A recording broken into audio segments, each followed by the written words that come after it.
Due emergenze, quella di inizio dicembre con la devastante alluvione che ha travolto la provincia e la grande nevicata di fine anno, i cui strascichi sono ancora evidenti.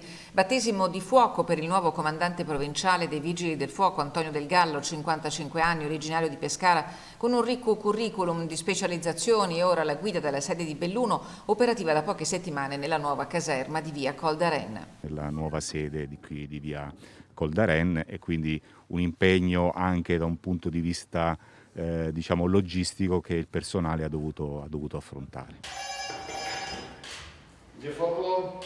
684 interventi in 13 giorni con il supporto delle sezioni operative del Veneto, oltre alle colonne mobili provenienti da altre regioni. La capacità di risposta è stata eccellente, gran parte degli interventi hanno riguardato la messa in sicurezza degli edifici sommersi dalla neve e lo sgombero dei principali assi viari.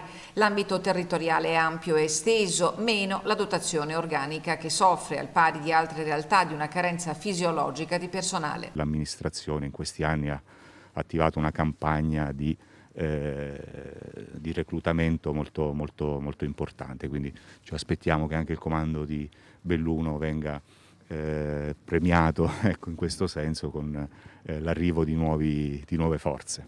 La sede di via Col d'Aren si propone come centro di eccellenza per l'addestramento in ambiente ostile, per la simulazione della ricerca persone in zone terremotate.